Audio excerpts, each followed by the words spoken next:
তো আজকের আমাদের ভিডিওর টপিক হচ্ছে যে ইসলাম, খ্রিস্টান এবং ইহুদি এই তিনটা ধর্ম আসলে কোথা থেকে এসলো, এর পেছনের আসল ঘটনা কি। তো আমি একদম শুরু থেকে শুরু করছি। সর্বপ্রথম সৃষ্টিকর্তা অ্যাডাম এবং ইভ, যাকে আমরা আদম এবং হাওয়া বলে থাকি, তাদেরকে সৃষ্টি করলেন এবং তাদেরকে হ্যাভেন বা জান্নাতে থাকতে দিলেন এবং তাদেরকে বললেন যে তোমরা এখানে সকল কিছু ভোগ করো, কিন্তু তোমরা এখানে একটা ফল রয়েছে, এই ফলটা খাবে না, তাহলে সৃষ্টিকর্তা তোমাদের উপর নারাজ হবেন। কিন্তু স্যাটান বা শয়তান যে রয়েছে, ইবলিস, সে তাদেরকে সাপের রূপে এসে প্ররোচনা দিয়ে সেই খারাপ ফলটি খাওয়ালো, যার ফলে সৃষ্টিকর্তা তাদেরকে বের করে দিলেন হ্যাভেন থেকে বা জান্নাত থেকে এবং পৃথিবীতে পাঠিয়ে দিলেন। এরপর ধীরে ধীরে মানব জাতির সংখ্যা বাড়তে থাকলো এবং মানুষ যখনই পাপে লিপ্ত হলো, সৃষ্টিকর্তা একজন প্রফেট বা নবী বা অনেকে সাধু বলে থাকেন, তাদেরকে পাঠালো, যাদের কথা একটাই ছিল যে আমাকে মহান সৃষ্টিকর্তা পাঠিয়েছেন, যিনি এক, তোমরা তার অনুসরণ করো। সবার কথা একই ছিল। তো এইভাবে সাধারণত প্রফেট একজন একজন আসতে থাকলো, যাদেরকে সাধারণত খ্রিস্টান ইহুদিরা বলে থাকে ডেভিড, আমরা বলে থাকি দাউদ, তারা বলে থাকে আব্রাহাম, আমরা বলে থাকি ইব্রাহিম, তারা বলে থাকে মোজেস, আমরা বলে থাকি মুসা, তারা বলে থাকে জিসাস, আমরা বলে থাকি ঈসা। তো এরকম চলতে থাকলো এবং প্রফেট একজন একজন বা নবী একজন একজন আসতে থাকলো এবং ঘটনাটা ঘুরে দাঁড়ালো তখন যখন আসলো প্রফেট মুসেস বা মুসা আলাহিসাল্লামের সময়। মুসা আলাহিসাল্লামকে, সেই নবী যিনি সাধারণত সমুদ্রকে দ্বিখণ্ডিত করেছিলেন শয়তান শাসকের হাত থেকে বিশ্বাসীদেরকে বাঁচানোর জন্য, এবং তিনি সমুদ্রকে দ্বিখণ্ডিত করে সাধারণত শয়তান শাসকের হাত থেকে এই পারে জেরুজালেম, যেটা বর্তমানে ফিলিস্তিন, সেখানে নিয়ে এসেছিলেন।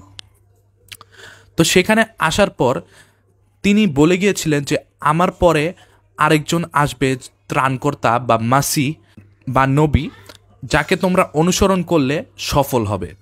তো তার যে যুগ সেটা শেষ হলো। এরপর আসলো ধীরে ধীরে সেই মাসি বা ত্রাণকর্তার যুগ, যিনি ছিলেন জিসাস, যিশু বা হজরত ঈসা আলাইসাল্লাম। এবং তিনি আসলেন এবং তাকে অনুসরণ করতে কিন্তু মোসেস বা মুসা আলাহিসাল্লাম বলে গিয়েছিলেন। কিন্তু ইহুদিরা বলল যে আমরা বিশ্বাস করি না যে তুমি সেই মাসি বা ত্রাণকর্তা, কারণ তোমার তো বাবা নেই, তোমার তো পিতৃ পরিচয় নেই। তো এখান থেকে কিন্তু ইহুদিরা আলাদা হয়ে গেল এবং ইহুদিদের বিশ্বাস হচ্ছে মোসেস পর্যন্ত। মোসেসের পরে তারা ঈসা আলাহিসাল্লামকে আর বিশ্বাস করলো না। তো এখান থেকে বিশ্বাসীদের মধ্যে একদল ভাগ হয়ে তারা ইহুদি হয়ে গেল, যাদের বিশ্বাস ছিল মোসেস পর্যন্ত। কিন্তু সৃষ্টিকর্তা বলেছে যে আমার একজন নবীকেও যে বিশ্বাস করবে না বা একজন মেসেঞ্জারকেও যে বিশ্বাস করবে না, সে আমার ধর্ম থেকে বাদ হয়ে গেল এবং তাদের শেষ ঠিকানা হচ্ছে জাহান্নাম বা হেল। তো একদল এখানে বাদ পড়ে গেল, আর একদল রয়ে গেল যারা সাধারণত ঈসা বা জিসাসের উপর বিশ্বাস রাখলো। এবং জিসাসও বলে গিয়েছিলেন যে আমার পরে আরেকজন আসবে, যিনি হবেন মহামানব, যাকে তোমরা বিশ্বাস করবে, যার দেখানো পথই হবে সৃষ্টিকর্তার দেখানো পথ। কিন্তু এর মধ্যে আরেকটা ভাগ হয়ে গেল, যারা সাধারণত যিশুর উপর বিশ্বাস তো করেছিলেন, কিন্তু তাকে প্রফেট হিসাবে নয়, তাকে তারা বলতে শুরু করলো যে তিনি হচ্ছে সৃষ্টিকর্তার পুত্র, কারণ তার যেহেতু কোনো পিতা ছিল না, তাদের আকীদা অনুযায়ী তারা বিশ্বাস করতে থাকলো যে তিনি হচ্ছেন সৃষ্টিকর্তার পুত্র।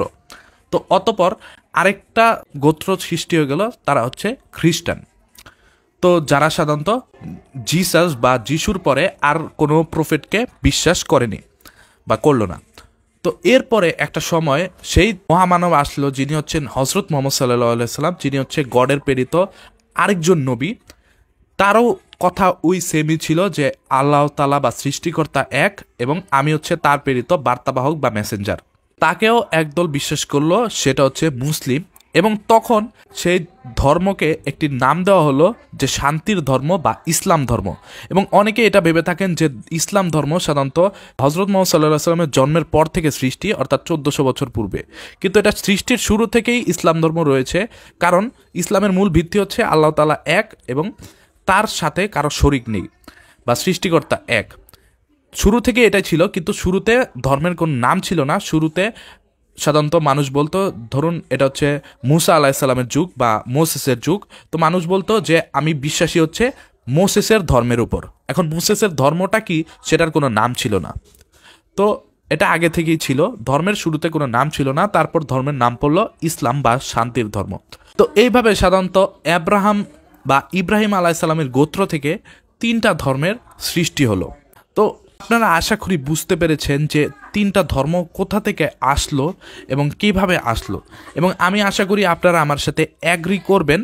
যদি কোনো জায়গায় দ্বিমত হয়ে থাকে আমি দুঃখিত, আমি আমার আকীদা অনুযায়ী বা আমার ধর্মের একীন অনুযায়ী বলেছি, আমার উদ্দেশ্য কোনো ধর্মকে হার্ট করা নয়।